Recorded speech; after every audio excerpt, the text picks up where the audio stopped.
بسم اللہ الرحمن الرحیم الحمد للہ رب العالمین والصلاة والسلام علی اشرف الانبیاء وسید المرسلین اما بعد رب اشرح لی صدری ویسر لی امری واحلل عقدۃ من لسانی یفقہوا قولی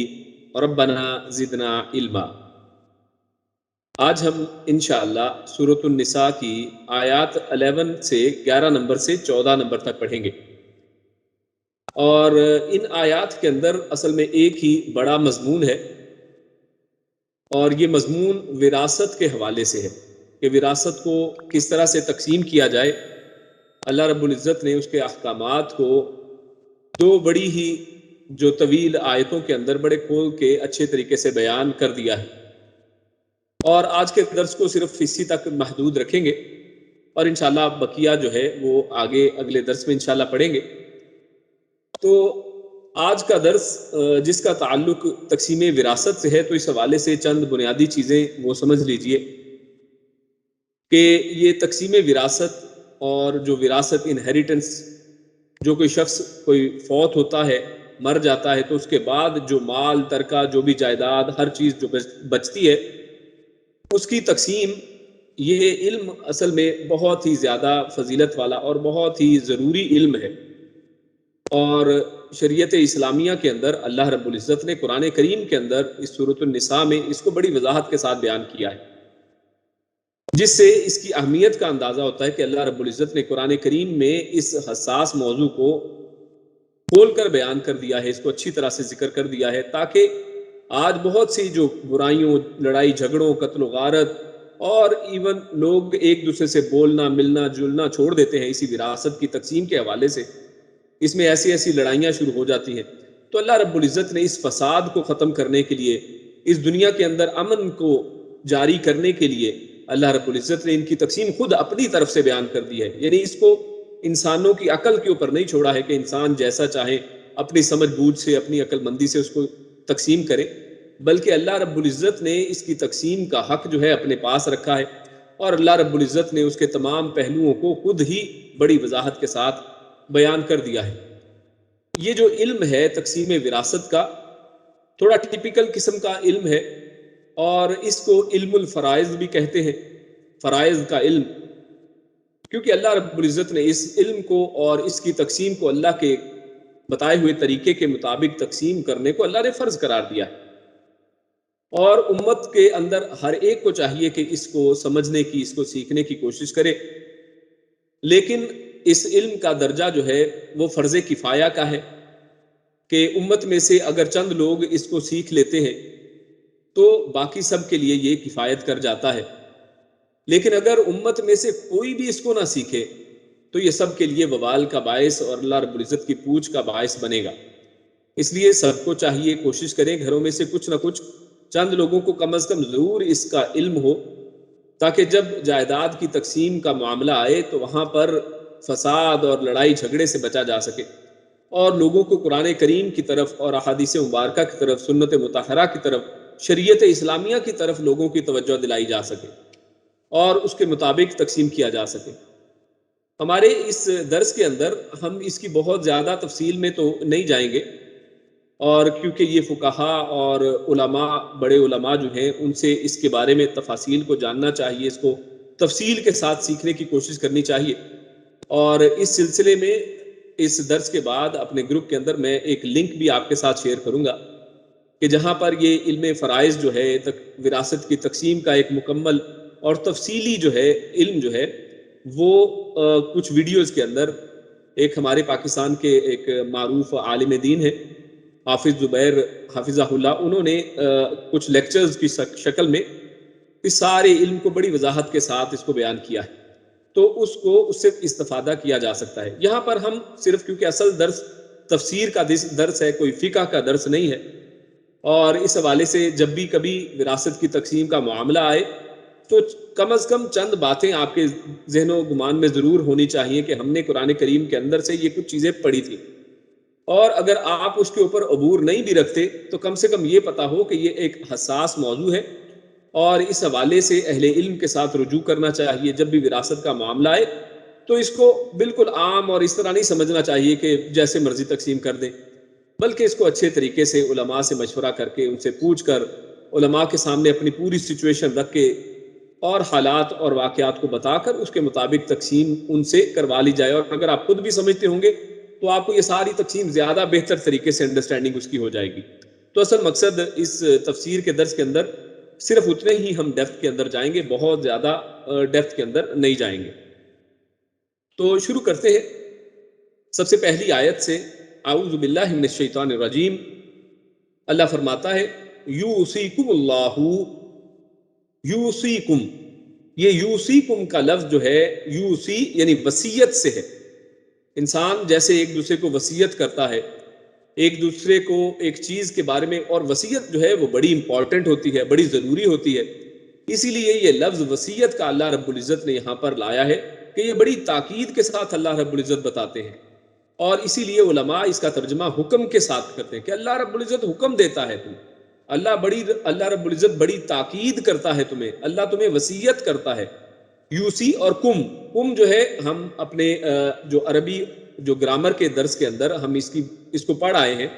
کہ کم یعنی تم سب کے لیے، جمع کے صیغے کے لیے استعمال کیا جاتا ہے. حاضرین کو، جن کے ساتھ خطاب کیا جا رہا ہو، ان کے ساتھ خطاب کے طور پر ہے. تو اللہ سب کو، تمام مسلمانوں کو، تمام قرآن کریم کو پڑھنے والوں کو اللہ رب العزت وصیت کرتے ہیں. فی اولادکم، فی میں اولادی اولاد، کم تمہاری یعنی تمہاری اولاد کے اندر، تمہاری اولاد کے بارے میں اللہ رب العزت تمہیں وصیت کرتا ہے. اور وہ وصیت کیا ہے؟ اللہ فرماتا ہے للذکری، لیے، الذکر،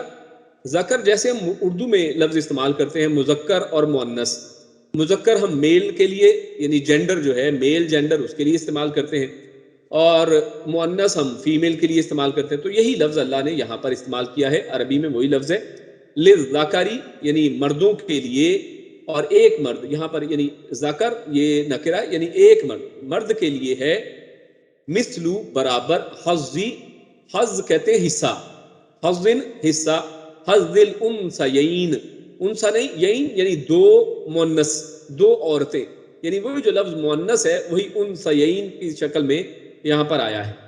تو اگر ہم اردو کے ساتھ تھوڑی تھوڑی مطابقت اور اس میں سے تلاش کرنے کی کوشش کریں گے تو اردو زبان میں بے شمار عربی کے لفظ ہیں اور وہ مل جاتے ہیں. اگر انسان تھوڑا غور کرے عربک کے الفاظ کے اوپر تو آپ کو ملتے جلتے الفاظ مل جائیں گے اور یاد رکھنے میں آسانی رہے گی. تو اللہ فرماتا ہے کہ سب سے پہلی وصیت کے طور پر کہ مرد کا جو ایک مرد کا حصہ ہے جب بھی تقسیم کی جائے تو اس کا حصہ دو عورتوں کے برابر ہے. مثل حظ الانثیین، برابر ہے حظ حصے کے، انثیین دو عورتوں کے، یعنی دو عورتوں کا جتنا ملے گا ایک مرد کو اتنا ملے گا دو عورتوں کے برابر. فَإِن، فا پھر ان، اگر، کننا ہوں، اور یہ آپ نے پڑھا کننا یعنی یہ جمع کا صیغہ ہے عورتوں کے لیے کننا، اور اگر وہ عورتیں ہوں نساءن یعنی عورتیں، کننا کا صیغہ بھی عورت کی طرف اشارہ کر رہا تھا، آگے لفظ نساء بھی ہے کہ اگر وہ عورتیں ہوں یعنی، اور یہاں پر عورتوں سے مراد بیٹیاں ہیں، یعنی فَإِن كُنَّ نِسَاءً، پھر اگر ہوں عورتیں یعنی اگر صرف کسی شخص کی، مرنے والے کی صرف بیٹیاں ہی ہوں، اور کتنی؟ فوق اثنتین، فوق اوپر، اثنتین دو سے، یعنی اگر کسی شخص کی بیٹیاں ہوں جو فوت ہوا ہے اس کی بیٹیاں ہوں اور وہ دو سے اوپر ہوں. یہاں پر ظاہراً یہ لفظ جو ہے دو سے اوپر کہا گیا ہے، لیکن اسی آیت کے بعض دوسرے مقامات سے اور آگے اسی صورت کی آخری آیت یعنی اور دیگر مقامات سے اس کا پتہ چلتا ہے کہ اصل میں دو بھی اس میں شامل ہے، یعنی دو یا دو سے اوپر اگر لڑکیاں ہوں، بیٹیاں ہوں تو فَلَهُنَّ، فا تو، لَهُنَّ لا کے لیے، ہن ان سب کے، یہ تو پھر ان سب بیٹیوں یعنی چاہے وہ دو بیٹیاں ہیں چاہے وہ دو سے زیادہ بیٹیاں ہیں تو ان سب کے لیے ثلثا، تو ان سب کے لیے کتنا ہے؟ ثلثا، دو تہائی ہے. یعنی اگر کسی چیز کے تین حصے کیے جائیں تو ان میں سے دو حصے جو ہیں یعنی دو تہائی حصے ان لڑکیوں کے لیے، بیٹیوں کے لیے ہیں. ما تارکا، ما جو، تارکا اس نے چھوڑا، یعنی مرنے والا جو بھی چھوڑ گیا ہے تو اس میں سے ان بیٹیوں کو، اگر کسی شخص کی عورتیں ہی ہوں، صرف بیٹیاں ہی ہوں اور وہ دو یا دو سے زیادہ ہوں تو ان کو پورے مال کا دو تہائی حصہ یعنی 2/3 حصہ ملے گا. ما تارکا جو اس نے چھوڑا ہے. اور اسی سے ترکا کا لفظ جو اردو میں ہم ترکا کہتے ہیں، یعنی وراثت، جو بھی چھوڑی ہوئی چیز ہے، جو بھی پیچھے رہ گئی ہے، وہ کہا جاتا ہے۔ اور اسی طرح ہم اردو میں لفظ استعمال کرتے ہیں ترک کر دینا، یعنی چھوڑ دینا، کسی شخص نے نماز کو ترک کر دیا، یا اسی طرح ہم استعمال کرتے ہیں ایک لفظ نماز کا تارک، یعنی نماز کو جس نے بالکل چھوڑ دیا ہے، جو کبھی نماز پڑھتا ہی نہیں ہے، تو وہی لفظ اصل میں یہاں پر ہے۔ آگے پڑھتے ہیں، وَإِن كَانَتْ، وا اور ان، اگر کانت ہو، واحدتن، یعنی پہلے بات آئی کہ اگر دو یا دو سے زیادہ بیٹیاں ہیں تو پھر کیا بات ہوگی، اور اگر ایک ہو، اب یہ دیکھیے یہ بھی، یہ جو جگہ یہاں پر واحدتن کہہ کر، وہ پیچھے والی بات کی ہمیں وضاحت یہیں سے مل گئی کہ اگر ایک ہے تو اس کے لیے ڈیفرنٹ رول ہے، اور ایک سے زیادہ اگر ہے جس میں دو یا دو سے زیادہ، یعنی اس لیے ہم نے دو کا بھی اس کے اندر جوڑا، جبکہ یہاں پر لکھا تھا فوق اثنتین، دو سے زیادہ، لیکن واحدتن یہ اس کی طرف اشارہ کرتا ہے کہ وہاں پر فوق اثنتین میں دو سے زیادہ اور دو دونوں شامل۔ وَإِن كَانَتْ وَاحِدَةً، وا اور ان اگر کانت ہوں، واحدتن ایک، صرف ایک اگر بیٹی ہو، فَلَهَا تو پھر اس عورت کے لیے، اس بیٹی کے لیے ہے، اور ہا یہ آپ نے پڑھا، ہم نے گرامر کے اندر اس چیز کو پڑھا تھا کہ ہا عورت کے لیے یہ صیغہ ہے، یعنی اٹیچڈ جو ضمائر ہم نے پڑھے تھے، تو یہاں پر ہا ایک فیمیل کے لیے استعمال ہوتا ہے، فَلَهَا تو اس ایک لڑکی کے لیے ہے، اس ایک بیٹی کے لیے ہے، النصف تو پھر اگر اکیلی بیٹی ہی ہو تو پھر آدھا ہے اس کا حصہ۔ وَلِأَبَوَيْهِ، اور اب بیٹیوں کے بعد اب موضوع کو بدلا جا رہا ہے، یعنی اب حصے کی، ایک دوسرے حصے کی بات کی جا رہی ہے، اور وہ کن کا حصہ ہے؟ اب والدین کے حصے کی بات اللہ کرتے ہیں۔ فرمایا وا اور لیے، ابویہ، تو یہاں پر ابوی، یہ ابوینا جو ہوتا ہے اس کا مطلب دو، یعنی دونوں ماں باپ، اور اس کو کیونکہ یہاں پر یہ مرکب اضافی ہے تو اس میں وینا میں آخری جو یا آخری نون ہے اس کو ہٹا دیا جاتا ہے، تو اس لیے ابوی ہی آ گیا، یعنی ہی اٹیچڈ ضمیر یہاں پر لگائی گئی ہے۔ ولی ابویہ، اور اس میت، ہی سے مراد وہ میت ہے، تو اس میت کے دونوں ماں باپ، تو اس کے ماں باپ کے لیے لِكُلِّ واحدٍ، ان میں سے لیے کلی، سب، واحدن ایک، یعنی ہر ایک کے لیے، یعنی والدین میں سے دونوں، ہر ایک کے لیے، منہما ان دونوں میں سے، یعنی والدین میں سے چاہے وہ ماں ہو چاہے باپ، ان دونوں میں سے ہر ایک کے لیے السدس، کتنا حصہ ہے؟ چھٹا حصہ ہے،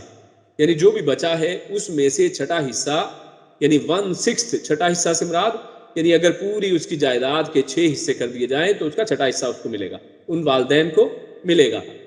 مما اس سے جو تارکا اس میت نے چھوڑا ہے، یہ وہی لفظ ہے پہلے جو آیا تھا، ان کانا اگر وہ ہو، لہو ولد اس کی اولاد، یعنی اگر اس کی اولاد ہو تو پھر یہ سچویشن ہوگی والدین کے حوالے سے۔ اور آگے دوسری سچویشن اللہ نے بیان کی ہے، فَإِن لَمْ يَكُنْ لَهُ وَلَدٌ،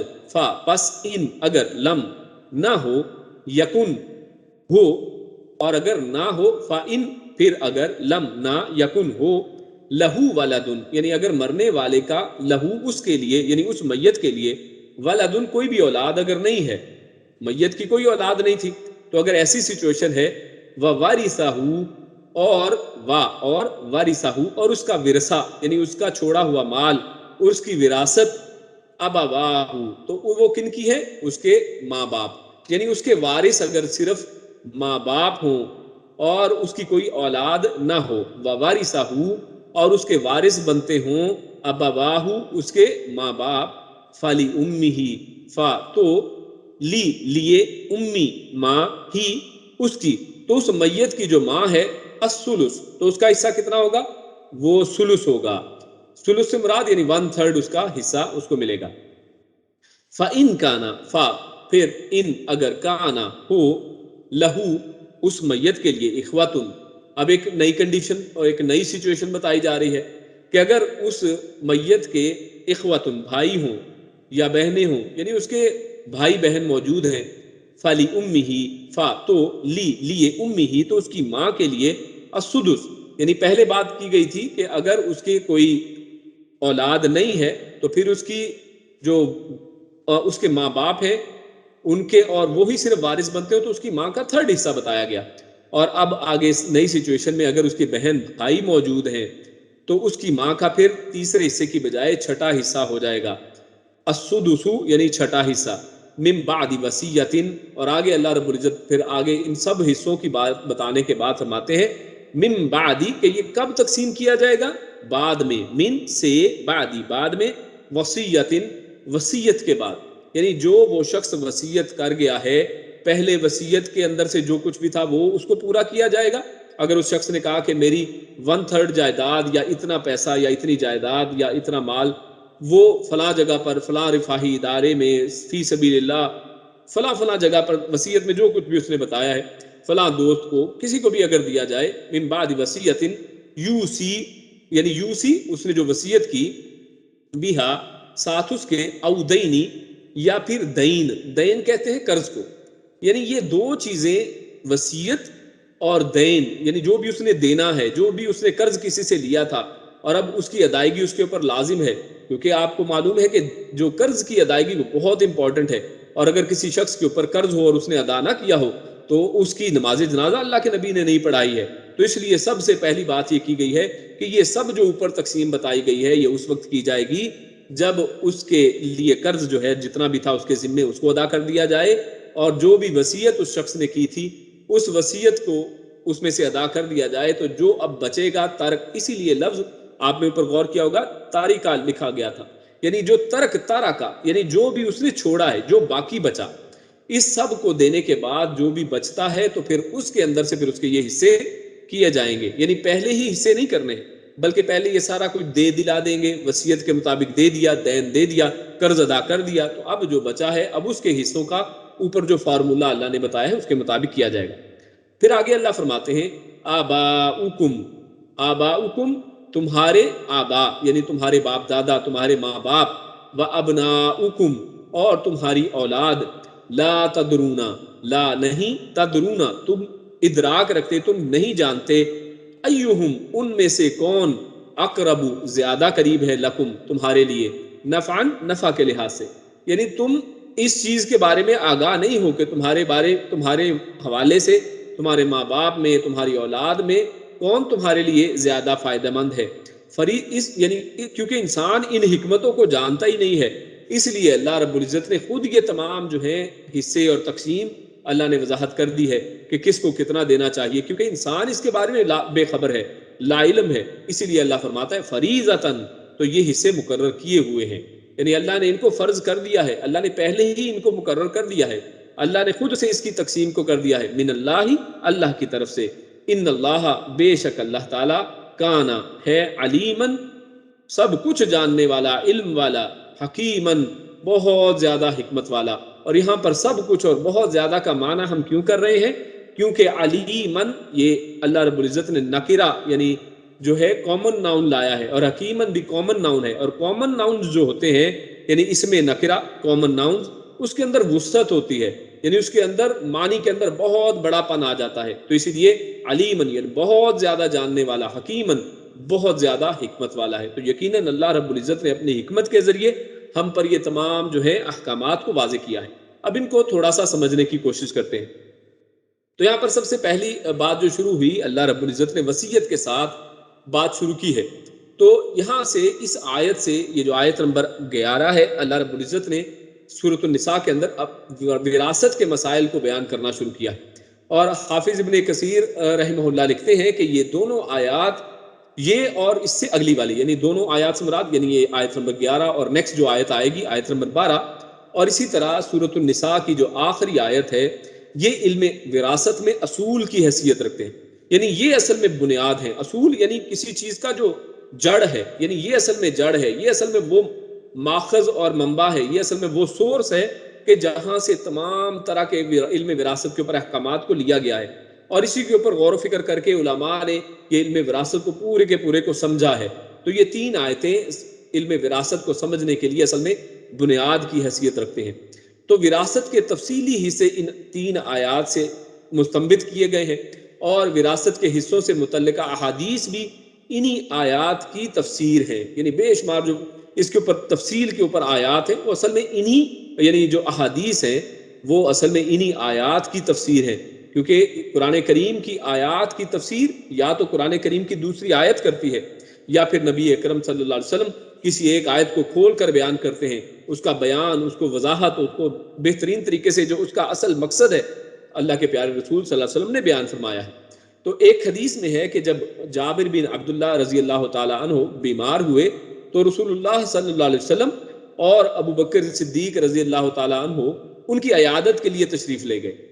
جابر رضی اللہ تعالیٰ نے آپ صلی اللہ علیہ وسلم سے اپنے مال کے بارے میں دریافت کیا کہ اب یہ جو مال ہے اس کا کیا کیا جائے، تو اس پر یہ آیت نازل ہوئی۔ تو اس آیت کا جو پس منظر ہے، اس آیت کا جو شان نزول ہے، اس کی وجہ جو ہے کہ یہ آیت نازل کیوں ہوئی، تو اصل میں یہ واقعہ اور اس کے اوپر اللہ رب العزت نے یہ آیات کہ آپ کس طرح سے اس کو تقسیم کریں گے، اللہ نے وضاحت کے ساتھ بیان کر دی۔ تو یہ حدیث صحیح بخاری کے اندر موجود ہے۔ اسی طرح سنن نبی داؤد کی ایک حدیث میں ہے کہ سعد بن ربیع رضی اللہ تعالیٰ عنہ وفات پا گئے اور ان کی بیٹیوں کے چچا نے سارا ورثہ سنبھال لیا۔ اب وفات ہوتی ہے میت، اب اس کے پیچھے اس کے چچا ساری جائیداد کے اوپر قبضہ کر لیتے ہیں۔ سعد رضی اللہ تعالیٰ عنہ کی 2 لڑکیاں تھیں اور ان کی بیوی نے آپ صلی اللہ علیہ وسلم سے ورثے کا سوال کیا کہ آپ بتائیے کہ اب اس کو کس طرح سے تقسیم کیا جائے، تو یہ آیت نازل ہوئی۔ تو ایک اس کی شان نزول میں یہ حدیث بھی آتی ہے کہ یہ آیت اصل میں اس موقع پر بھی نازل ہوئی۔ اچھا، بعض اوقات ہمیں ایک ہی آیت کی مختلف احادیث آتی ہیں کہ وہاں پر بھی یہی کہا گیا ہے کہ یہ آیت تب نازل ہوئی، تو اس میں ایک اور بات سمجھ لیجئے کہ بعض اوقات ایک ہی آیت اللہ رب العزت نے ایک سے زیادہ دفعہ بھی نازل کی ہے، یعنی ایسا نہیں ہے کہ ایک آیت صرف ایک دفعہ نازل ہوئی ہے۔ یعنی جب وہ بات کی گئی، ان سے یہ سوال کیا گیا، کسی اور شخص نے کسی اور موقع پہ سوال کیا، تو اللہ رب العزت نے وہی آیت دوبارہ نازل کر دی کہ یہی آیت اصل میں اس چیز کا بھی جواب ہے، یہ جو سوال پوچھا جا رہا ہے تو یہ آیت اس چیز کا بھی جواب ہے۔ آپ صلی اللہ علیہ وسلم نے لڑکیوں کے چچا کو پیغام بھیجا کہ سعد کی 2 بیٹیوں کو 2/3 اور ان کی ماں کو 8واں حصہ دے دو، اور جو بچ جائے وہ تمہارے لیے ہے۔ یعنی اللہ کے نبی صلی اللہ علیہ وسلم نے اس کو تقسیم کر کے دکھا دیا کہ کس طرح سے تقسیم کیا جائے گا، یعنی ایک آپ کے سامنے مثال کی شکل میں ایک وضاحت کے ساتھ اس کی وضاحتیں بھی آ گئی، کیونکہ بعض اوقات قرآن کریم کی آیات اس کو وضاحت اور اس کی مثالوں کے ساتھ سمجھنا زیادہ آسان ہوتا ہے۔ تو اللہ رب العزت نے مختلف واقعات کے ذریعے اور آیات کو ان واقعات کے اوپر اتار کر ان چیزوں کو اور زیادہ واضح کر دیا ہے، ان آیات کو اور زیادہ کھول کر بیان کر دیا ہے۔ تو یہاں پر سب سے پہلی جو چیز تقسیم میں بیان کی گئی ہے وہ ہے کہ للذکر مثل حظ الانثیین، کہ جب اولاد میں لڑکے اور لڑکیاں دونوں موجود ہوں، کوئی شخص مر گیا، اس کے لڑکے بھی ہیں اور لڑکیاں بھی ہیں، تو لڑکے کو لڑکی سے دگنا ملے گا، لڑکے کا حصہ لڑکی سے 2 گنا ہے، اسے 2 حصے دیے جائیں گے۔ اور اس کی وجہ وہ کیا ہے کہ مرد پر عورت کی نسبت معاشی ذمہ داریاں بہت زیادہ ہوتی ہیں، کیونکہ آج بہت سے جو ہیومن رائٹس اسپیشلسٹ جو ہے نا وہ، اور اسلام کے خلاف باتیں چیتیں کرنے والے لوگ، وہ ایسی آیات کو بڑا اچھالتے ہیں اور ان کو بیان کرتے ہیں کہ دیکھیے عورتوں کو حصہ نہیں دیا گیا، عورتوں کو کم حصہ دیا گیا ہے، آدھا حصہ دیا گیا ہے۔ اور یہ وہ لوگ ہیں جو اصل میں جن کے اپنے دینوں کے اندر جو اسلام کو ماننے والے نہیں ہیں، اور ان کے اپنے ادیان میں تو عورت کا حصہ ہی نہیں ہے، سرے سے حصہ ہی نہیں دیا گیا ہے۔ یعنی ایسے لوگ اسلام کے اوپر پہلی بات تو انگلی اٹھائیں تو یہ ان کو زیب نہیں دیتا ہے کہ اسلام تو عورتوں کو حصہ دینے کی بات کرتا ہے، جبکہ دیگر ادیان میں تو عورتوں کا کوئی حصہ ہی موجود نہیں ہے۔ تو یہ سب سے پہلی چیز تو ان کا جواب میں یہ ہے کہ اسلام حصے کی بات کرتا ہے، جبکہ دوسرے دین حصے کی بات ہی نہیں کرتے۔ اور اس کے بعد دوسری بات یہ کہ اس کے پیچھے بھی ایک بہت بڑی، اللہ رب العزت نے اس لیے آخر میں کیا فرمایا، اللہ رب العزت علیمن حکیمہ، اللہ علم والا بھی ہے اور حکمت والا بھی ہے، سب سے زیادہ حکمت اسی کے پاس ہے، وہی اصل میں حکمت کا سرچشمہ اور علم کا سرچشمہ ہے، اس سے زیادہ کون جان سکتا ہے۔ تو اس کے پیچھے لاجک بھی ہے، یعنی ایسا نہیں ہے کہ یہ ان لاجیکل تقسیم ہے۔ کیوں؟ اس کی وجہ یہ ہے کہ مرد پر عورت کی نسبت جو فائنینشل ذمہ داریاں ہیں، معاشی ذمہ داریاں بہت زیادہ ہوتی ہیں۔ آپ اس میں دیکھ لیجئے، مرد جو ہے گھر کے پورے نظام کو سنبھالتا ہے، گھر میں پیسے کو لے کر آنا، کھانے پینے کا، کرائے کا، گھر کے بلڈنگ کا، اور یعنی سب چیزوں کی ذمہ داری بیسیکلی مرد کے اوپر ہی آتی ہے۔ اور اسی طرح جب شادی کی بات ہو تو مہر، اگر اس کو اگر ہم دیکھیں تو کون مہر دیتا ہے؟ مرد دیتا ہے مہر، عورت کو ایک مہر دیا جاتا ہے، وہ مرد دیتا ہے اور عورت لینے والی ہے۔ اسی طرح عورت کا نان و نفقہ بھی خاوند کے ذمہ ہوتا ہے۔ اسی طرح جب عورت کی ابھی شادی نہیں ہوئی ہے تو اس کی ساری ذمہ داری اس کے ماں باپ کے اوپر ہے یا اس کے بھائیوں کے اوپر ہے۔ یعنی عورت جب اگر ابھی شادی شدہ نہیں ہے، بیٹی کی حیثیت رکھتی ہے، بہن کی حیثیت رکھتی ہے، تب بھی وہ فائنینشلی ذمہ دار نہیں ہے، اور اس کے بعد جب اس کی شادی ہو جاتی ہے تو اس صورت میں بھی وہ فائنینشلی اور معاشی ذمہ داریاں اس کے اوپر نہیں ڈالی گئی ہیں. تو اس وجہ سے کیونکہ اس کے اوپر فائنینشل ذمہ داریاں کم ہیں تو اللہ رب العزت نے مردوں کو زیادہ حصہ دیا ہے. کیوں؟ کیونکہ وہ مال کو خرچ کرنے والا ہے. اس بنا پر مرد کے لیے عورت سے دگنا حصہ دینا اللہ رب العزت نے یہ باقاعدہ انصاف کے تحت کیا ہے، اور اسی کو علامہ قرطبی اور ابن کثیر رحمہ اللہ نے بھی بیان کیا ہے. اس کے بعد جو اللہ رب العزت ارشاد فرماتے ہیں فَإِن كُنَّ نِسَاءً فَوْقَ اثْنَتَيْنِ، تو یہ جو پہلی بات ہم نے کی ہے اس کو بھی سمجھ لیں، اور آگے جو ہمارے پاس اب جو نیا حصہ آیت کا سیکنڈ پارٹ پہ ہم پہنچے ہیں، جہاں پہ اللہ رب العزت فرماتے ہیں، یعنی پہلی چیز یہ کہ بیٹے کا اور بیٹی کا حصہ اگر وارث ہے تو وہ کیسے ہوگا. جیسے ہم نے تصویر میں سامنے ایک آپ کے سامنے سلائیڈ آئی ہے کہ بیٹی کا ایک حصہ ہے، اگر یعنی ٹوٹل 3 حصے کر دیے جائیں جائیداد کے تو ایک حصہ بیٹی کو ملے گا اور 2 حصے بیٹے کو ملیں گے. یا پھر اس طرح سمجھ لیں کہ جتنا بھی حصہ بیٹی کو ملے گا بیٹے کو اسے ڈبل دیا جائے گا. تو اس طریقے سے تقسیم ہوگی. اور اس کے بعد آگے اللہ رب العزت فرماتے ہیں فَإِن كُنَّ نِسَاءً فَوْقَ اثْنَتَيْنِ، یعنی 2 سے زیادہ ہی، یعنی 2 فوق اثنتین کی بات کی تھی، اور ہم نے وہاں پر بھی پہلے ترجمہ پڑھتے ہوئے یہ بات کی کہ یہاں پر 2 یا پھر 2 سے زیادہ عورتیں سب اس کے اندر شامل ہیں. جیسا کہ اس آیت کے پہلے فائدے میں سعد بن ربیع رضی اللہ تعالیٰ عنہ کی 2 بیٹیوں کو 2/3 دینے کا ذکر ہوا ہے. یعنی وہاں پر دیکھیے اوپر جو آیت ہم نے پڑھی ابو داؤد کی تو اس میں 2 بیٹیاں تھیں، یعنی 2 سے زیادہ میں یہ 2 بھی اس لیے شامل ہو گئیں. تو ایک حدیث نے قرآن کریم کی اس آیت کی وضاحت ہمارے سامنے کر دی ہے کہ 2 بیٹیاں بھی اس کے اندر شامل ہیں. پھر اسی سورت کی آخری آیت میں جب 2 بہنوں کو 2/3 حصہ دیا گیا ہے تو 2 بیٹیوں کو بدرجہ اولا دیا جانا چاہیے، کیونکہ بیٹیاں رشتے میں زیادہ قریب ہیں. بیٹیاں رشتے کے اندر زیادہ قریب ہیں کیونکہ بیٹی بہن کے مقابلے میں آدمی کے زیادہ قریب ہے. لہٰذا ہم کہہ سکتے ہیں کہ 2 لڑکیوں کا 2/3 حصہ قرآن اور حدیث دونوں سے ثابت ہے. تو یہ بڑی وضاحت کے ساتھ ہمارے سامنے قرآن کریم کی آیات میں بھی اس کا ہمارے سامنے وہ آیات آ گئی ہیں اور حدیث کے اندر بھی اس کی وضاحت ہو گئی ہے. اب چند اور چیزیں بھی ہمیں اپنے ذہن نشین رکھنی ہیں، اور وہ اس حکم سے ہمارے سامنے آتی ہیں کہ اس حکم سے کچھ چیزیں مستثنا ہیں، یعنی کچھ ایکسیپشنز بھی ہیں، یعنی جو تقسیم کے اندر بعض اوقات نہیں آتی ہیں. رسول اللہ صلی اللہ علیہ وسلم نے ارشاد فرمایا کہ لا نورث ما ترکنا صدقہ.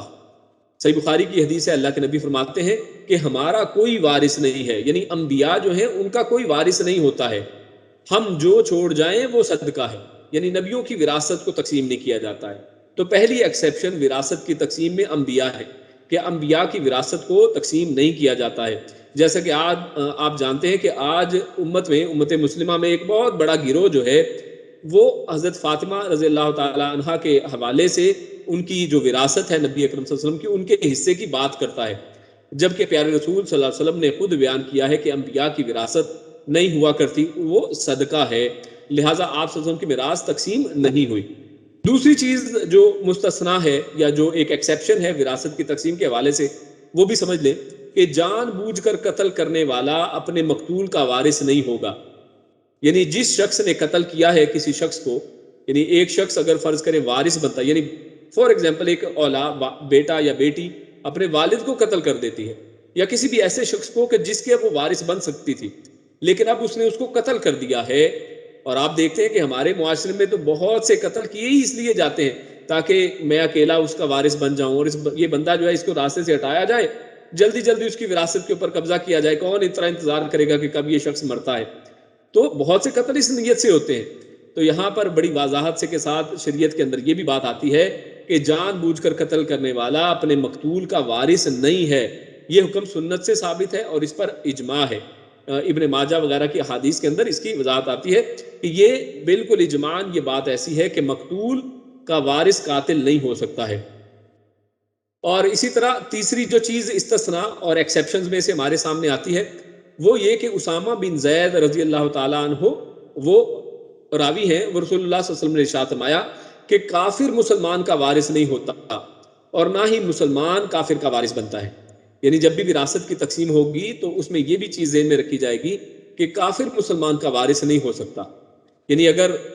وارث جو مر رہا ہے، مرنے والے کی اولاد اگر کافر ہے اور مرنے والا جو ہے وہ مسلمان ہے تو اس کی اولاد اس کی وارث نہیں بن سکتی جب تک کہ وہ یعنی اگر وہ اسلام قبول پہلے سے نہیں کر چکی. کافر مسلمان کا وارث نہیں ہوتا اور نہ ہی مسلمان کافر کا وارث ہے. یعنی اگر اسی طرح اگر والد جو ہے یا مرنے والا وہ اگر کافر ہے اس کی اولاد مسلمان ہے تو اس صورت میں بھی وہ اس کی وارث نہیں بنے گی, جیسا کہ صحیح بخاری کی حدیث میں آپ کے سامنے آ گیا. تو صرف باپ یا اولاد نہیں, کوئی بھی کافر اور مسلمان کسی بھی مسلمان اور کافر کا وارث نہیں ہوگا. وراثت کے ضمن میں بات عام کرنے کی بھی ضرورت ہے, یعنی یہ چیز بھی سمجھانے کی ضرورت ہے کہ کفر اور اسلام کو بھی دیکھا جائے گا, کیونکہ ہمارے جیسے خصوصاً انڈیا میں بہت سے لوگ اسلام اور کفر جو ہے یعنی بہت سے لوگ اسلام قبول کرتے ہیں, اولاد نے اسلام قبول کر لیا یا والدین نے اسلام قبول کر لیا, یعنی گھر میں سے کچھ لوگ کافر ہیں اور کچھ لوگ اسلام قبول کر چکے ہیں. تو ایسی صورت میں کوئی بھی وارث ہو, وہ ماں باپ ہو, بہن بھائی ہو, یعنی جو بھی وارث بنتے ہیں تو ان کو وارث شمار نہیں کیا جائے گا. اور فرمایا وَإِن كَانَتْ وَاحِدَةً فَلَهَا النِّصْفُ, تو وَإِن كَانَتْ وَاحِدَةً اگر ایک بیٹی ہے, تو جیسے ہم نے آیت کے اندر دیکھا وہ بڑی واضح ہے, اس آیت کی بہت تفصیل کی ضرورت نہیں ہے. یعنی اگر بیٹی صرف ایک ہی ہو کہ جب ایک بیٹی ہو تو اس کا نصف حصہ ہے, تو دو یا دو سے زیادہ بیٹیوں کا پھر 2/3 ہونا ہی چاہیے, تو اس کی بھی یہاں پر دلیل ایک اس حصے سے بھی آ جاتی ہے. اور آگے جو والدین کے حصوں کی تقسیم بیان کی گئی ہے اس کو صرف اس ایک تصویر کے ذریعے سے آپ سمجھ سکتے ہیں, جس میں ایک چارٹ کی شکل میں آپ کو یہ ساری بات سمجھانے کی کوشش کی گئی ہے. تو والدین کے حصوں کی اصل میں 3 صورتیں بنتی ہیں, تو ان میں سے یہ پہلی صورت کو ہم اس چارٹ کے اندر سمجھنے کی کوشش کرتے ہیں. یعنی میت کی اولاد ہونے کی صورت میں ماں باپ دونوں میں سے ہر ایک کو کل ترکے کا چھٹا حصہ ملے گا. یعنی پہلی ایک کنڈیشن کیا ہے, اگر والدین کے حصے جب کیے جائیں, یعنی والدین اگر وارث بنتے ہیں تو اس صورت میں وراثت کیسے تقسیم ہوگی. پہلی سچویشن وہ یہ ہے کہ اگر میت کی اولاد ہے, یعنی میت کی اولاد بھی ہے اور والدین بھی ہیں, تو اس صورت میں والدین کو کیا ملے گا. تو آپ دیکھیے جیسے ہم نے یہاں پر بتایا, تو یہاں پہ آپ دیکھ سکتے ہیں, فرض کیجئے کہ یہ پوری جائیداد ہے, یہ 6 حصے اس کے ہم نے کر لیے, اس کے برابر 6 حصے کر لیے جائیں گے. تو والدہ کو بھی 1/6 یعنی چھٹا حصہ, اور والد کو بھی 1/6 یعنی چھٹا حصہ, یعنی والدین کو چھٹا حصہ یعنی ایک حصہ. 6 ٹوٹل حصے کر لیں, اس میں ایک حصہ والد اور والدہ کو ملے گا, اور باقی جو کچھ بھی بچے گا, جیسے یہاں پر اس ہمارے سامنے ایگزامپل میں 4 حصے بچ رہے ہیں, تو یہ باقی اولاد میں تقسیم ہوگا. اب مثالوں کے ساتھ بھی سمجھ لیتے ہیں. تو یہاں پر ہم نے 3 مثالیں آپ کے سامنے رکھی ہیں. مثال نمبر 1 کہ اگر صرف ایک بیٹی اور ماں باپ ہے, یعنی کسی شخص کی ایک بیٹی ہے اور ماں باپ ہیں ساتھ, تو پھر اس صورت میں کیا کیا جائے گا کہ اس صورت میں کیونکہ آپ نے پہلے پڑھ لیا کہ ایک بیٹی ہے تو اس کو کتنا ملے گا, جیسے یہاں پر اوپر بیان کیا گیا ہے کہ جب ایک بیٹی ہو تو اس کا نصف حصہ ہے. تو پھر یہ جو 6 حصے ہم نے کیے تھے اس کا آدھا یعنی 3 حصے, یعنی پوری جائیداد کا جو آدھا ہے وہ ایک بیٹی کو دے دیا جائے گا, اور جو باقی بچا ہے اس میں سے یعنی ٹوٹل یہ جو 6 حصے تھے اس میں سے ہم نے جیسے پڑھا 1/6 والدہ کے لیے, 1/6 والد کے لیے رکھا جائے گا, اور ایک حصہ بچ گیا. اب یہ جو ایک حصہ بچا ہے یہ بھی والد کو مل جائے گا بطور عصبہ, یعنی کیونکہ خاندان کا سرپرست وہ ہے تو بطور عصبہ اس کو بھی یہ ایک حصہ مل جائے گا. تو اور اس کے بعد اب دوسری ایک ایگزامپل لے لیتے ہیں. اگر میت کی 2 یا زیادہ بیٹیاں ہیں تو ترکے کے 6 حصوں میں 4 حصے, یعنی دیکھیے یہ دوسری مثال کہ اگر 2 یا زیادہ بیٹیاں ہیں, اب ایک بیٹی نہیں 2 یا 2 سے زیادہ بیٹیاں ہیں, اور ماں باپ بھی ساتھ ابھی زندہ ہیں, تو اس صورت میں کیا کیا جائے گا کہ پورے ترکے میں سے 1/6 والدہ کو, اسی طرح 1/6 والد کو دے دیا جائے گا, اور جو باقی بچتا ہے یعنی 4 حصے جو بچتے ہیں وہ بیٹیوں کے اندر تقسیم کر دیے جائیں گے. جتنی بھی بیٹیاں ہیں, ایک بیٹی 2 بیٹیاں ہیں 3 بیٹی, ایک بیٹی کا تو پہلے بتا دیا گیا کہ ایک بیٹی کو آدھا ملے گا, 2 یا 2 سے زیادہ جتنی بھی ہوں گی ان میں یہ چیز تقسیم ہو جائے گی. یعنی اگر 2 بیٹیاں ہیں تو 2 حصے ایک بیٹی کو, 2 حصے دوسری کو, اگر 3 ہے تو اسی طرح ٹوٹل کو ڈیوائیڈڈ بائی 3 کر دیا جائے گا, یعنی یہ 4 حصے بیٹیوں کے حصے میں آئیں گے. اسی طرح مثال ایک اور لیتے ہیں, اگر بیٹے بھی ہوں اور بیٹیاں بھی ہوں, یعنی پہلی مثالوں میں بیٹیاں تھیں صرف, اب یہ تیسری مثال میں ہمارے سامنے اگر بیٹے بیٹیاں سب ہیں اور ساتھ ماں باپ بھی ہیں, اب وارث یہ سب وارث ہیں,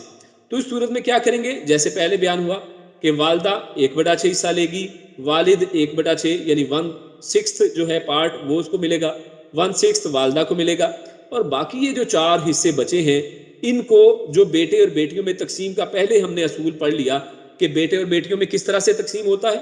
کہ بیٹے کو بیٹی سے دگنا حصہ ملے گا. تو تمام بچوں میں جتنے بھی وہ چاہے بیٹے ہیں بیٹیاں ہیں ان سب کے حوالے سے ان کو اس طرح سے تقسیم کیا جائے گا کہ ہر بیٹے کو بیٹی سے دگنا حصہ مل جائے. تو یہ ترتیب جو ہے والدین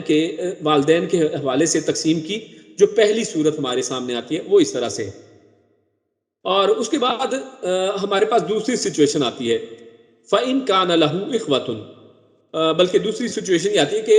فَإِن لَمْ يَكُنْ لَهُ وَلَدٌ. یہ پہلی سچویشن کیا تھی کہ اگر میت کی اولاد موجود ہے، اگر میت کی اولاد ہے، اولاد میں سے چاہے بیٹی ہے، ایک بیٹی ہے یا دو بیٹیاں ہیں، دو سے زیادہ ہیں یا بیٹے بیٹیاں مل کر مکس ہیں، تو پھر اس طرح سے تقسیم ہوگی. اب دوسری کنڈیشن ہمارے سامنے آتی ہے. دوسری حالت میں یہ ہے کہ اگر میت کی کوئی اولاد ہی نہیں ہے اور اس کے ماں باپ زندہ ہیں تو ماں کو 1/3 ملے گا. یہ دیکھیے ہم نے آپ کے سامنے چارٹ کی شکل میں رکھا ہے کہ جو ٹوٹل جائیداد ہے اس کے 3 حصے کر لیں تو والدہ کو 1/3 یعنی 1/3 ملے گا اور والد کو 2/3 ملے گا. تو ماں کو 1/3 اور جو باقی 2/3 ملے ہیں بچے ہیں وہ باپ کو دے دیے جائیں گے. اور اگر ماں باپ کے ساتھ میت کے مرد ہونے کی صورت میں بیوی اور عورت ہونے کی صورت میں اس کا شوہر بھی زندہ ہو. اب دوسری سچویشن کیا ہو سکتی ہے کہ والدین ہیں، اولاد نہیں ہے لیکن بیوی ہے، یعنی اگر شوہر مر گیا تو بیوی موجود ہے، اگر بیوی مر گئی تو اس کا شوہر جو یعنی اس کا وارث بن رہا ہے. تو اس صورت میں ان کا حصہ نکالنے کے بعد جو بھی باقی بچا ہے، یعنی جو شوہر اور بیوی کا جو بھی حصہ بنتا ہے وہ جب نکال دیا جائے گا تو اس کے آگے انشاءاللہ وضاحت آئے گی. تو ان کا حصہ نکالنے کے بعد جو بھی باقی بچا اس کو سیم اسی فارمولے کے ساتھ تقسیم کرنا ہے کہ والدہ کو 1/3 دینا ہے اور والد کو جو بھی بچا ہوا ہے اس میں سے 2/3 دینا ہے. یعنی والد کو والدہ سے دگنا ملے گا، 1/3 والدہ کا اور 2/3 والد کا بچے گا. اور اسی طرح یعنی اس میں اب مزید دیکھ لیتے ہیں تھوڑا. اور اگر ماں باپ کے ساتھ میت کے مرد ہونے کی صورت میں بیوی اور عورت کی ہونے کی صورت میں اس کا شوہر بھی زندہ ہو تو شوہر یا بیوی کا حصہ جس کا ذکر آگے آ رہا ہے پہلے نکالنے کے بعد باقی ماندہ سے ماں کو 1/3 اور باپ کو 2/3 ملے گا. والدین کی مذکورہ دونوں صورتیں، یہ جو پہلی بیان کی گئی اور اب یہ دوسری جو آپ کے سامنے رکھی گئی ہے، یعنی اولاد ہونے کی صورت میں اور اولاد نہ ہونے کی صورت میں، یہ قرآن مجید سے ہی واضح ہو رہی ہیں. یعنی اس میں بڑی کلیئر ہے، قرآن مجید میں ان سب کی وضاحت ہمارے سامنے آ رہی ہے. کیونکہ پہلی صورت میں ساتھ یہ ہے کہ وارثہ ابواہ،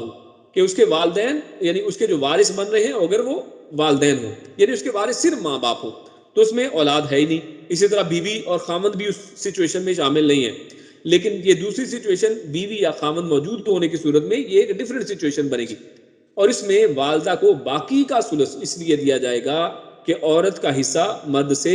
جو ہے نصف ہوتا ہے، یعنی باپ کو ڈبل ملے گا، نصف سے زیادہ نہ، اور اس لیے اس کو اس طرح تقسیم کیا گیا ہے تاکہ عورت ہمیشہ ہاف یعنی وہ جو حصہ ہے اس کے اندر رہے.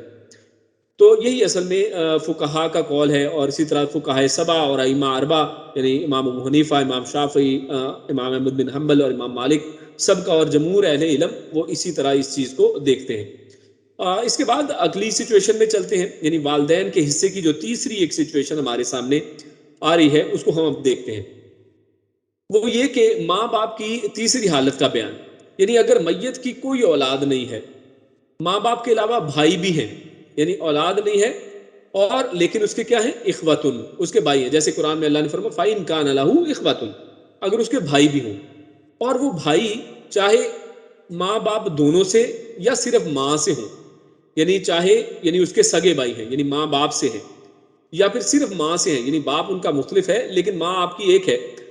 تو یا صرف باپ سے ہوں یعنی باپ آپ کا ہی باپ ہے یعنی آپ کے سگے بھائی ہیں لیکن ماں یعنی ڈیفرنٹ ہے. تو ان ساری شکلوں میں چاہے کوئی بھی سچویشن ہو، چاہے ماں باپ ایک جیسے ہوں یا صرف ماں ہو یا صرف باپ ہو، تو باپ کی موجودگی میں انہیں حصہ نہیں ملے گا. تو باپ یعنی جب تک باپ زندہ ہے، یعنی اگر ماں باپ دونوں ہیں یعنی باپ ہے، تو اس صورت میں اگر بہن بھائی موجود ہے، اگر بہن بھائی ہیں یعنی اگر بھائی ہیں اور تو اس صورت میں کیا ہے، ان کو حصہ نہیں ملے گا. لیکن وہ ایک کام کریں گے، یعنی حصہ تو نہیں لے سکتے لیکن ایک وہ سچویشن میں چینجنگ لے آتے ہیں. وہ ماں کا حصہ 1/3 سے چھٹا کر دیتے. پہلے کتنا حصہ تھا ماں کا؟ 1/3 تھا. ہم نے ایک حصہ ماں کو دیا تھا اور 2 حصے والد کو دیے تھے. لیکن اب کیونکہ ان کے بھائی بھی موجود ہیں میت کے اور وہ بھائی چاہے ایک ہی ماں باپ سے ہیں، چاہے یا صرف ماں سے ہیں یا صرف باپ سے ہیں، کوئی بھی سچویشن وہ بھائیوں کی ہو سکتی ہے، کسی بھی کنڈیشن میں ان کو حصہ نہیں مل رہا ہے۔ ہاں، ماں کا حصہ کیا ہو گیا؟ اب 1/6 ہو گیا، یعنی کم ہو گیا۔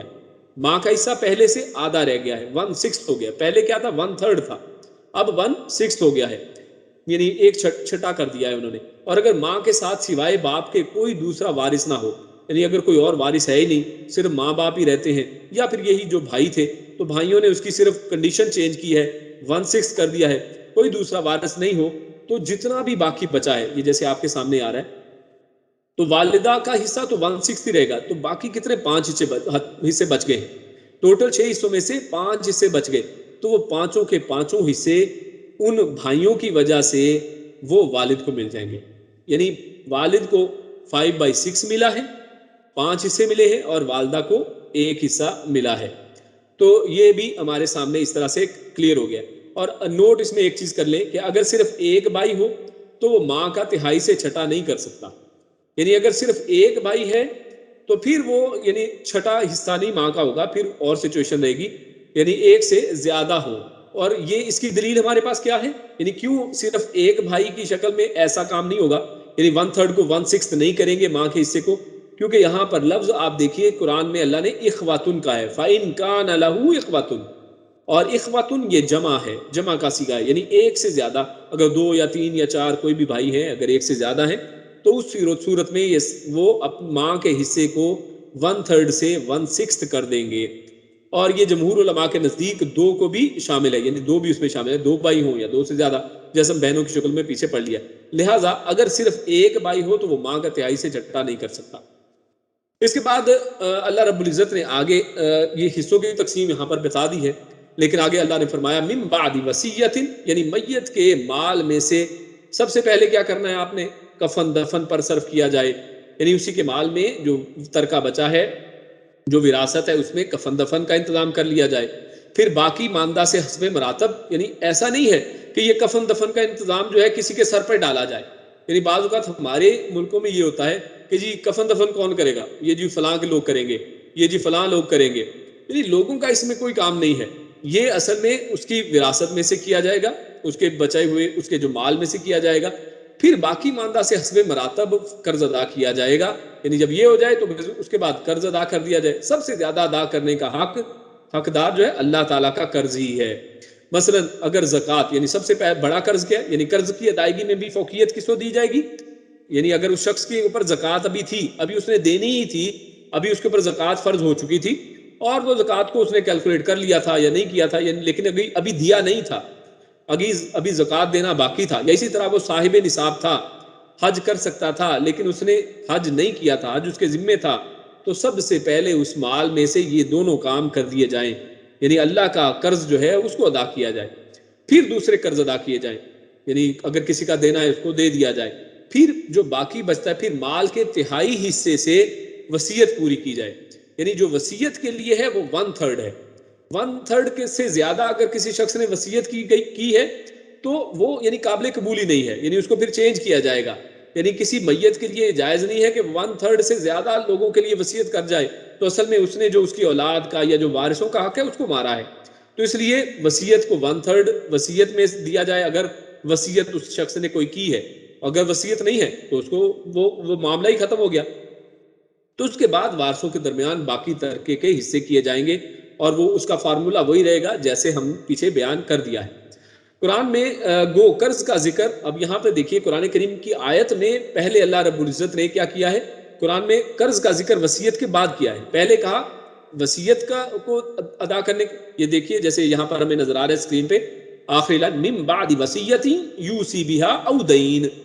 یعنی وصیت کرنے کے بعد، وصیت کو دے دینے کے بعد، اور پھر بعد میں قرض کا ذکر کیا، پہلے وصیت بعد میں قرض کا ذکر قرآن میں ہے، مگر سلف اور خلف کا اس پر اجماع ہے، یعنی پرانے علماء اور آج کے یعنی امت جو ہے ہمیشہ سے اس پر اجماع رہا ہے ان کا کہ ادائے قرض وصیت پر مقدم ہے، کہ قرض کو وصیت سے پہلے ادا کیا جائے گا، لہٰذا پہلے قرض ادا کرنا چاہیے، پھر وصیت کا نفاذ ہونا چاہیے۔ اور یہ کیوں ہے؟ یعنی حالانکہ قرآن مجید میں پہلے وصیت کا بعد میں قرض کی بات کی، تو علماء یہ ایسا کیوں کہتے ہیں؟ تو غور سے دیکھیں تو آیت کے معنی اور مفہوم سے بھی یہی معلوم ہوتا ہے۔ آیت میں وصیت کو قرض سے پہلے ذکر کرنے کی اہل علم نے جو حکمت بیان کی ہے کہ اللہ نے یہاں پر ایسا کیوں ذکر کیا ہے، تو ان میں سے ایک یہ ہے کہ عام طور پر وصیت پر عمل میں کوتاہی لوگ کرتے ہیں، یعنی قرض تو دے ہی دیتے ہیں۔ کیوں؟ کیونکہ قرض جس نے لینا ہوتا ہے وہ خود ہی وہاں پہ ڈیمانڈ کر دیتا ہے، یعنی وہ تو پیچھے پڑ جائے گا کہ بھائی اس میت سے مجھے یہ چیز لینی ہے، یعنی وہ تو لے کر ہی چھوڑے گا۔ تو وصیت کو لوگ اکثر گول کر جاتے ہیں، اس کے اوپر کوتاہی کر دیتے ہیں۔ تو اس لیے اللہ رب العزت نے وصیت کو اہمیت دینے کے لیے وصیت کا لفظ یہاں پر تاکیداً پہلے ذکر کیا ہے، ورنہ حقیقت یہ ہے قرآن و حدیث کے دوسرے جو نصوص اس پر گواہی دیتے ہیں کہ دین جو ہے، جو قرض کی ادائیگی ہے وہ زیادہ اہم ہے۔ کیوں؟ کیونکہ جو قرض ہے، قرض اگر ادا نہ کیا جائے، اللہ کے نبی صلی اللہ علیہ وسلم کے زمانے میں ایسا ہوا کہ اگر کسی شخص کی میت لائی گئی اور اس کا قرض باقی تھا تو اللہ کے نبی نے اس وقت تک اس کی جنازہ نہیں پڑھایا ہے کہ جب تک اس کا قرض ادا نہیں کر دیا گیا، یعنی یہ اتنی زیادہ امپورٹنٹ چیز ہے۔ اور آخر میں اللہ نے فرمایا ان اللہ کان علیما حکیما، یعنی اللہ تعالی ہمیشہ سے سب چیزوں کو جاننے والا، حکمت والا ہے۔ اس نے خود میراث کا یہ قانون اس لیے مقرر فرمایا کہ تم اپنے نفع و نقصان کو نہیں سمجھتے۔ اگر تم اپنے اجتہاد سے ورثہ تقسیم کرتے تو حصوں کا ضبط میں لانا مشکل تھا، یعنی تم اس کو اچھے طریقے سے تقسیم کر ہی نہیں سکتے تھے۔ تو اس لیے یہ اللہ رب العزت کا بڑا احسان ہے کہ اللہ رب العزت نے یہ بہت بڑے فساد کو ختم کر دیا ہے۔ اور اس پر شاہ عبد القادر رحمہ اللہ لکھتے ہیں کہ یعنی ان حصوں میں عقل کا دخل نہیں ہے، یعنی ان میں ہم عقل کے ساتھ عقل کو پیچھے چھوڑ دیں۔ اس میں یعنی آج کوئی عقل لڑانا شروع کرے کہ اچھا دیکھتے ہیں جی یہ صحیح تقسیم کیا، یہ اللہ تعالیٰ کی حکمت ہے، اللہ تعالیٰ نے مقرر فرمایا، اللہ نے ان کو فرض کیا ہے اور وہ سب سے زیادہ حکمت والا ہے۔ اب ہم آگے چلتے ہیں، اس کے بعد آیت نمبر 12 کی طرف، دوسری آیت۔ یہ تھوڑا یعنی آپ کو جیسے میں نے شروع میں بتایا کہ تھوڑی تفصیلی آیات ہیں، تھوڑی لمبی آیات ہیں اور ان کو سمجھنا ضروری ہے، اور مجھے امید ہے کہ سمجھ میں آ گئی ہوگی، کیونکہ یہ آیات بھی بڑی واضح ہے اور ہم نے ساتھ یہ کچھ تصاویر کے ذریعے اس کو مزید وضاحت کرنے کی کوشش کی ہے۔ اللہ فرماتا ہے وَلَكُمْ اور لکم تمہارے لیے نصف ہے، آدھا ہے، ما تارکا، ما جو تارکا جو چھوڑ جائیں، ازواجکم تمہاری بیویاں، یعنی اب شوہر میاں بیوی کا حصہ یہاں پر بیان کیا جا رہا ہے کہ میاں بیوی کا اب حصہ کس طرح سے ہوگا۔ اللہ فرماتا ہے وَلَكُمْ اور تمہارے لیے نصف آدھا ہے، ما تارکا جو چھوڑ جائیں، ازواجکم تمہاری بیویاں، ان لم یکن لہن ان اگر لم نہ یکن ہو لہن ان کی ولدن ان کی کوئی اولاد، یعنی اگر آپ کی بیوی سے کوئی اولاد نہیں ہے، چاہے وہ آپ کی اولاد ہے یا اس بیوی کی کسی اور شوہر سے، یعنی کسی بھی صورت میں اگر اولاد اس عورت کی آپ کی بیوی کی نہیں ہے تو پھر اس صورت میں آپ کا حصہ آدھا ہے۔ فَإِن كَانَ لَهُنَّ وَلَدٌ پس ان اگر کانا ہو لہن ان کی ولد کوئی اولاد، فَلَكُمْ تو پھر تمہارے لیے کیا ہے، پھر حصے میں دیکھیں چینج آ گئی، تو پھر حصہ کیا ہے، الربع تو پھر 1/4 حصہ ہے، چوتھائی حصہ ہے، 1/4 یعنی پورے ترکے کے 4 حصے کریں گے، ان میں سے ایک اس شوہر کا ہوگا، مما اس سے جو ترکنا انہوں نے چھوڑا، من بعد وصیت من سے بعد میں وصیت کے، یعنی یہاں پر بھی وہی رول ہے کہ سب سے پہلے وصیت یوسینا جو وہ وصیت کر جائیں، بہا ساتھ اس کے، او دینی یا پھر قرض کے، اور وہی ترتیب اللہ نے یہاں پر وصیت کی تاکید کرنے کے لیے وصیت کو پہلے ذکر کیا ہے اور بعد میں قرض کو، کہ قرض دینے کے بعد وصیت کے اوپر عمل کر لینے کے بعد جو بچتا ہے اس کی تقسیم کا طریقہ اللہ نے بتا دیا ہے۔ وَلَهُنَّ الرُّبُعُ اور اب سچویشن الٹ دی گئی ہے، اور ان عورتوں کے لیے وَلَهُنَّ اور ان تمہاری یعنی بیویوں کے لیے الرُّبُعُ چوتھا حصہ ہے، مما ترکتم مما اس سے جو ترکتم تم چھوڑ جاؤ، یعنی اب شوہر خود مر گیا ہے، اگر ایک شوہر خود اگر مر جاتا ہے تو پھر اس کی جو بیوی ہے تو پھر اس کا کیا حصہ ہوگا، تو اس کا حصہ ربع، اس کا حصہ 1/4 ہے، چوتھا حصہ ہے، ترک مما اس سے جو ترکتم تم نے چھوڑا، لم ان اگر لم نہ یکن ہوں لکم تمہاری ولدن کوئی اولاد، یعنی یہاں پر بھی سیم کنڈیشن ہے، اگر اولاد نہیں ہے تو 1/4 حصہ ہے۔ فَإِن كَانَ لَكُمْ وَلَدٌ پس ان اگر کانا ہو لکم تمہاری ولدن کوئی اولاد، فَلَهُنَّ تو پھر ان کے لیے ہے الثُّمُنُ تو پھر 8واں حصہ ہے، یعنی مزید اس کو ہاف کر دیا گیا ہے، جیسے مردوں میں آپ نے دیکھا تھا اوپر کیا تھا، یعنی اگر اولاد نہیں ہے تو نصف ہے، اور اگر اولاد ہے تو نصف کو ہاف کر دیا، یعنی پہلے 1/2 تھا تو پھر اس کو 1/4 کر دیا گیا.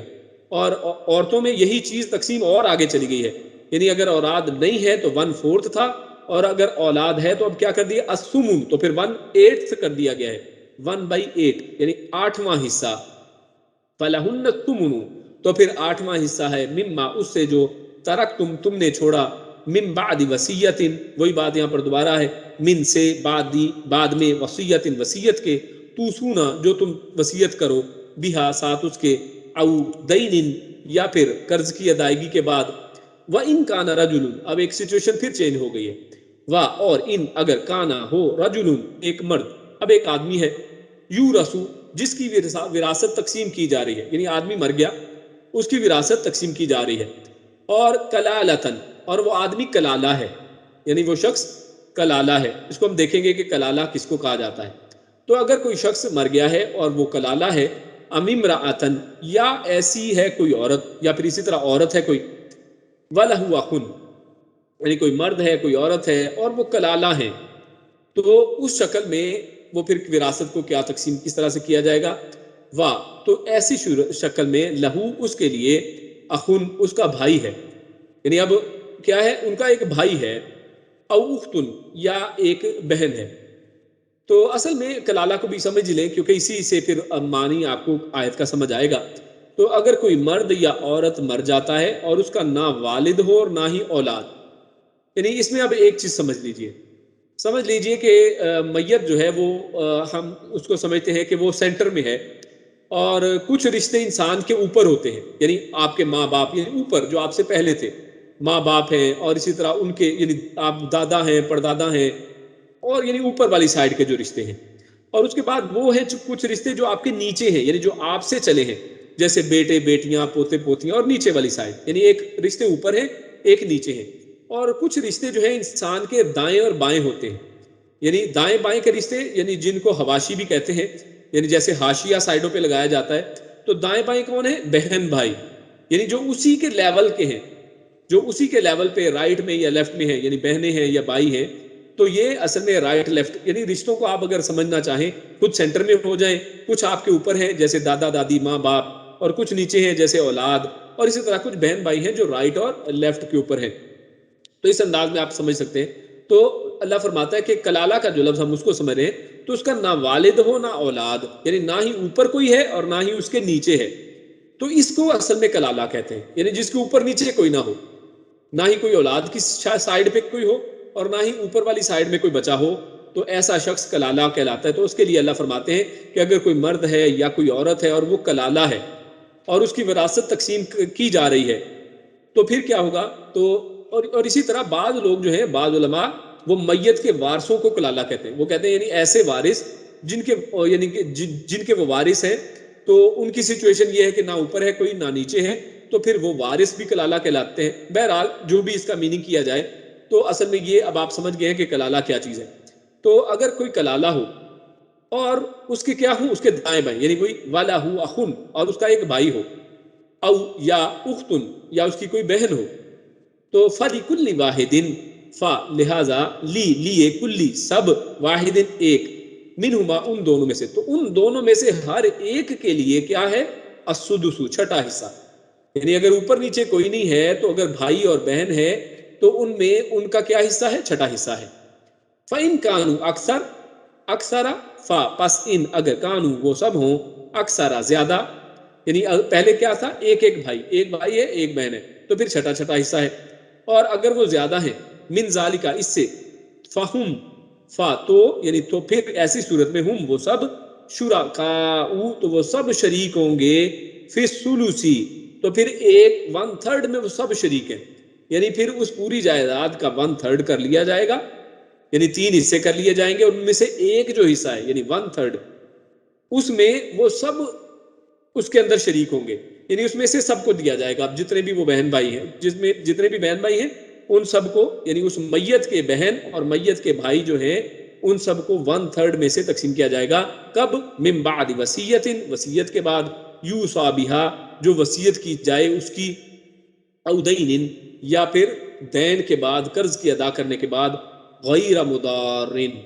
کس طرح سے تقسیم کیا جائے گا؟ غیر، بغیر، مضارن ضرر پہنچائے، ضرر ہم اردو میں لفظ بولتے ہیں، مضار اسی سے نکلا ہے، یعنی بغیر نقصان پہنچائے، یعنی شرط یہ ہے کہ وہ نقصان پہنچانے والا نہ ہو۔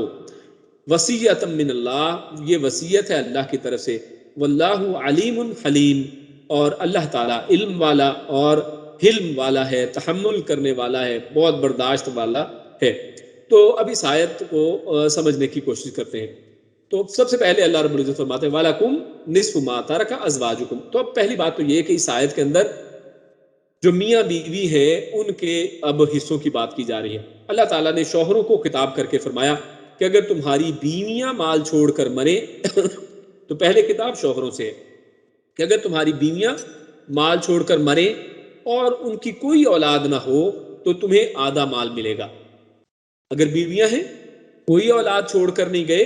تو آپ کو کتنا ملے گا؟ تو آدھا مال ملے گا۔ اور اگر ان کی اولاد ہے، یعنی یہ دیکھیے یہاں پر اب سچویشن کو اس چارٹ کی مدد سے ہم سمجھنے کی کوشش کرتے ہیں۔ تو پہلی سچویشن کیا ہے کہ بیوی کی وراثت میں شوہر کا حصہ کیا ہوگا؟ تو اگر بیوی کی اولاد نہیں ہے، یعنی کوئی اولاد نہیں ہے، اکیلا شوہر ہی ہے، تو پھر کیا ہوگا؟ تو شوہر کو آدھا حصہ ملے گا، یعنی ہاف پوری جائیداد میں سے شوہر کو دے دیا۔ اب یہ جو باقی بچا ہے، اب اس میں سے پھر یعنی اولاد نہیں ہے تو باقی جو بھی حصے دار بنتے ہیں جیسے پہلے بیان ہو گیا، تو ان کو اس میں سے دے دیا جائے گا جو بھی آدھا حصہ ہے، آدھا حصہ شوہر کو ملے گا، یعنی اصل میں شوہر کا حصہ یہاں پر بیان کیا جا رہا ہے، شوہر کو آدھا مل گیا۔ اب دوسری کنڈیشن کیا ہے کہ اگر بیوی کی اولاد ہو اور ان کی کوئی، پہلی سچویشن تھی کہ بیوی کی اولاد نہیں ہے،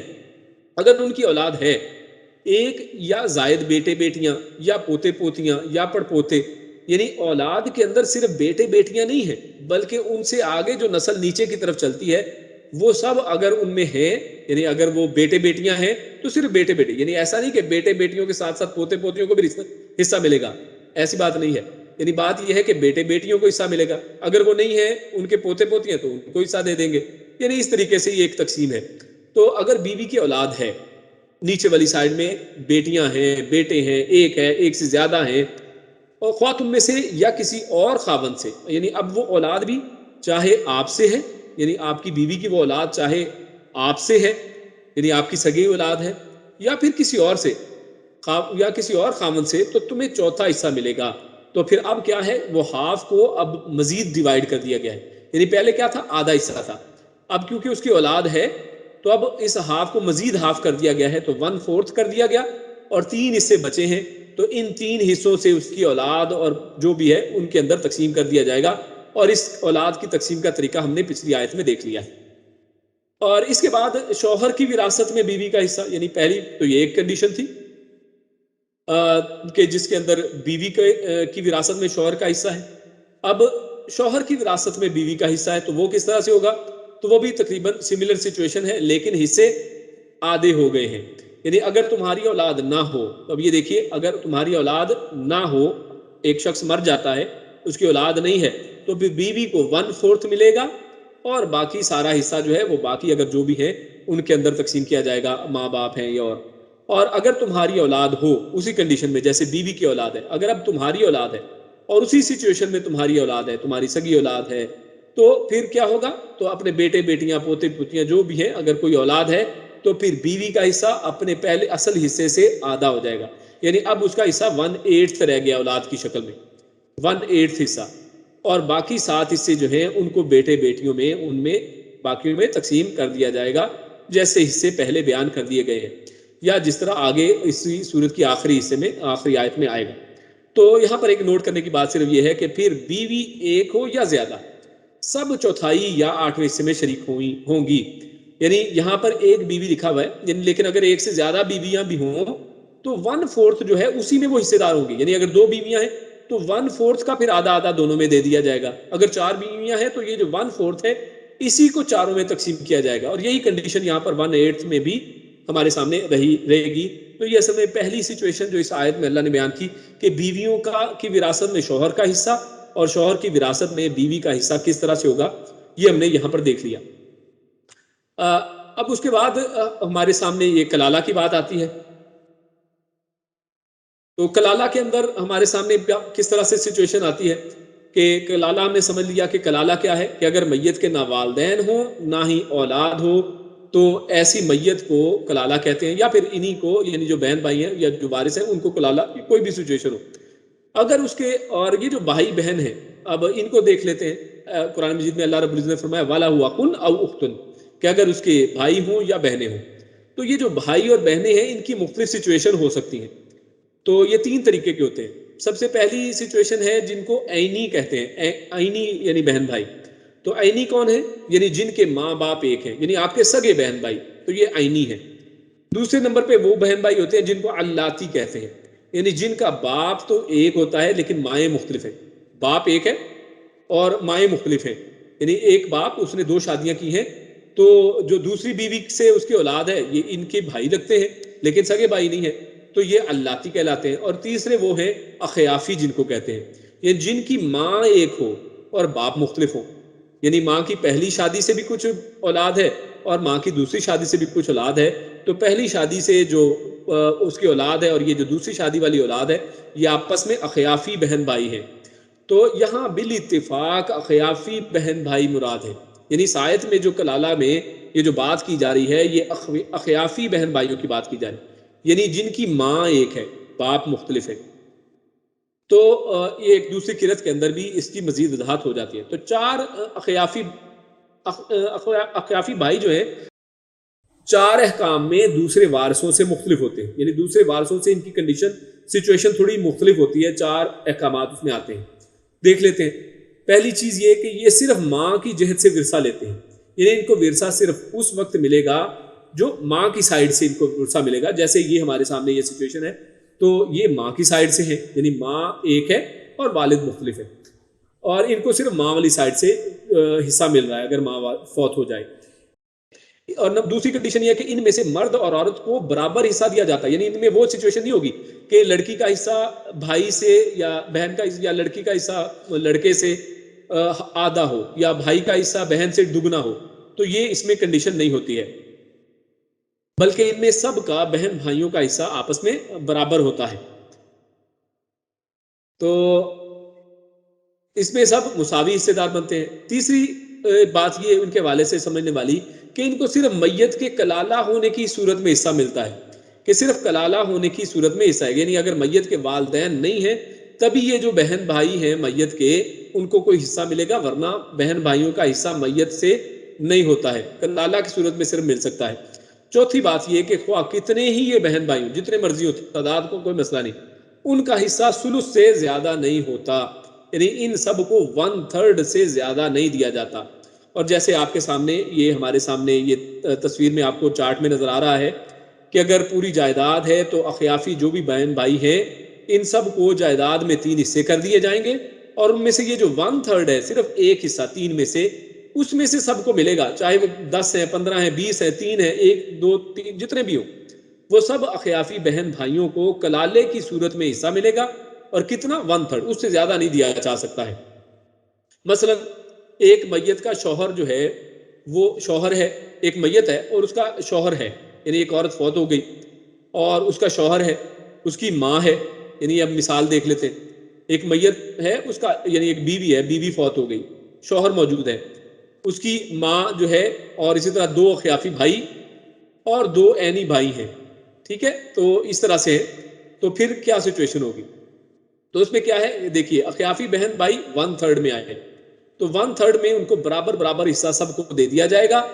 ماں کو آپ کو پتا ہے 1/6 حصہ ملتا ہے، اور باقی جتنا بھی ہے یعنی 1/2 جو حصہ ہے، ہم نے جیسے پڑھا تھا کہ ہاف حصہ شوہر کا بنتا ہے، تو 1/2 یعنی ہاف حصہ شوہر کو دے دیا جائے گا۔ تو یہ ایگزامپل کے ساتھ ہمارے سامنے یہ ایک چیز آ جاتی ہے۔ تو ایک اور چیز نوٹ کر لیں کہ ان میں مرد اور عورت جیسے ہم نے پہلے بات کی کہ ان کو برابر حصہ ملے گا۔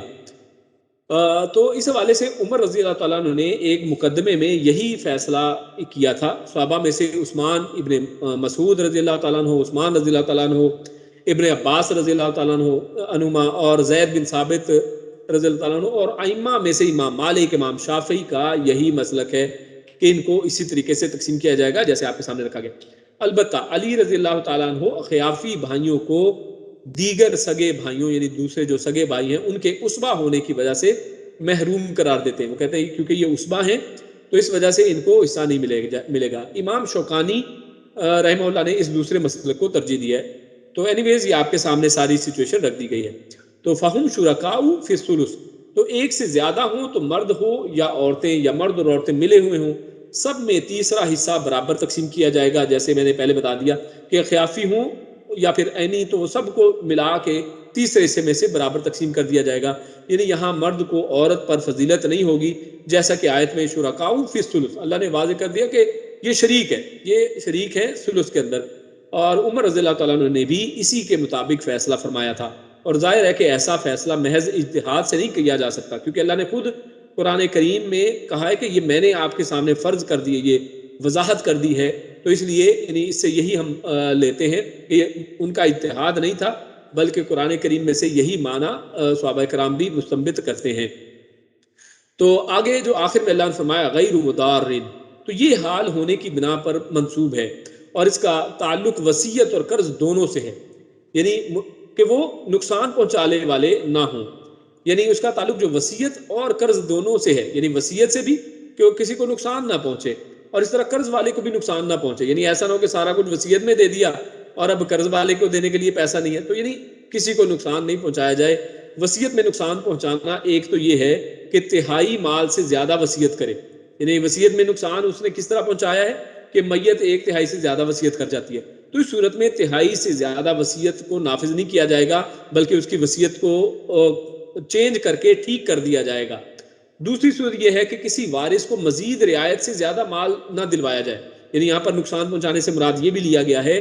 کہ وارث ہے، وارث کا جتنا حصہ یہاں پر ہم نے جیسے آپ کے سامنے بیان کیا، قرآن میں آیت میں واضح آیا، تو اس سے زیادہ اگر دلوانے کی کوشش کی جائے کسی طریقے سے تو وہ بھی اصل میں نقصان پہنچانے میں آتا ہے. یعنی اللہ نے اس سے منع کیا ہے کہ نقصان پہنچانے والا نہ ہو، یعنی جب تقسیم کی جائے تو اس میں نقصان نہ پہنچایا جائے. تو اس کا بھی اعتبار نہیں ہوگا اگر اس نے کوئی اس طرح کی وصیت کی ہے کہ فلاں میرے بیٹے کو زیادہ مال دے دیا جائے، فلاں کو زیادہ دے دیا جائے، تو اس کو نہیں دیکھا جائے گا،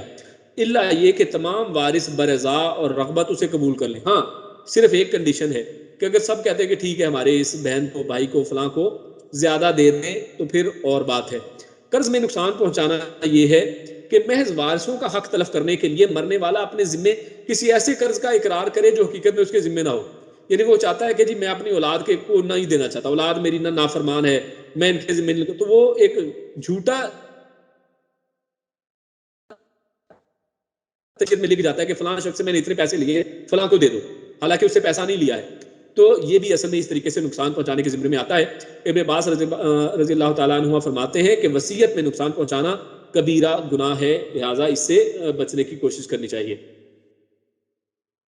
تو اس کے بعد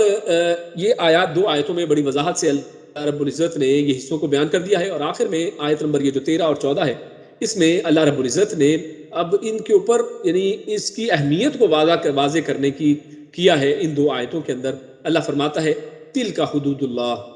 تلک یہ یعنی کیونکہ یہ جو وراثت ہے یعنی غیر جاندار چیز ہے، تو غیر جاندار کی جمع جو ہے وہ یعنی فیمیل کی طرح سے لی جاتی ہے. تو ذالکا یہ مذکر کے لیے ہوتا ہے اور تلکا مؤنث کے لیے، تو یہاں پر مؤنث لیا گیا ہے. تلکا یعنی یہ سب جو کنڈیشنز بیان کی گئی ہیں، یہ تمام رولز ریگولیشن جو بیان کیے گئے ہیں، تلکا یہ سب حدود اللہ، یہ اللہ کی مقرر کی ہوئی حدیں ہیں. حد کس کو کہتے ہیں؟ یعنی ایک لکیر لگا دی گئی ہے، اب اس لکیر سے کوئی آگے نہ بڑھے،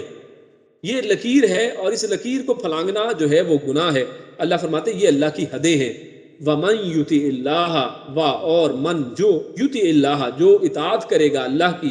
وَرَسُولَهُ اور اس کے رسول کی. یہ دیکھیے یہاں پر حالانکہ اللہ نے یہاں پر قرآن مجید میں یہ وضاحت کر دی ہے،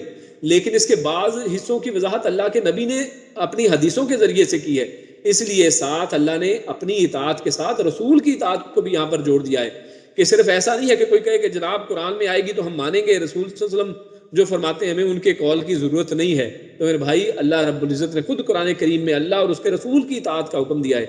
تو اللہ فرماتا ہے کہ وَمَن يُطِعِ اللَّهَ اور جو اطاعت کرے اللہ کی، وَرَسُولَهُ اور اس کے رسول کی، يُدْخِلْهُ جَنَّاتٍ تو اس کا